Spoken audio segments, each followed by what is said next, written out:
Good morning mga ka-beautiness for today's vlog.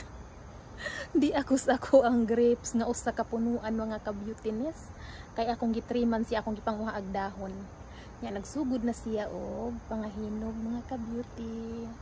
Ayan mga ka-beauty, mauning akong grapes. Oh. Tilawan na to mga ka-beautiness. Magpupo taog usa kay atong tilawan. Nag-uwan man gabi, edi na lang ako hugasan. Wala na spray organic ni. Tamis siya mga ka-beautiness. At least nakakaon ko og organic nga grapes. Kay wala jud ni siya spray. Organic jud ni siya mga ka-beauty. Ay mga ka-beauty. That's my grapes.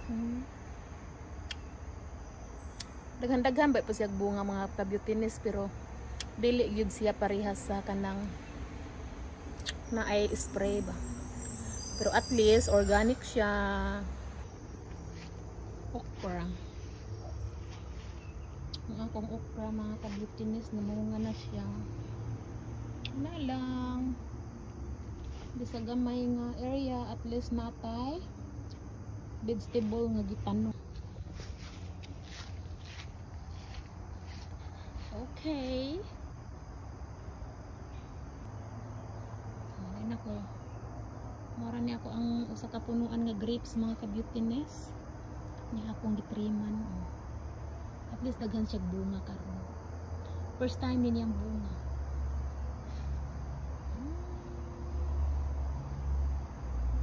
Lemongrass. Nya kay gamay ra man tag area, nagtanom ko og manis sa pat.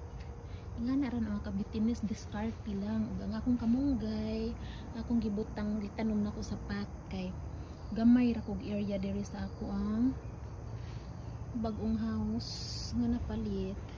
Kay nibalhin naman ko mga ka-beauty, di pareha sa una nga dako to og area ako ang garden before. Nga kami nibalhin naman mi nga akong malunggay mga ka-beauty and my aloe vera. And look at my lemon. Got a lot. Good morning mga ka-beautiness. This is my grapes. Akong gitriman mga ka-beautiness. Nagsugod na sila og pangahinog. Gagmay lang siya mga ka-beautiness kay wala ni nako sprayhi. This is organic grapes. And then sweet and organic. Thank you for watching.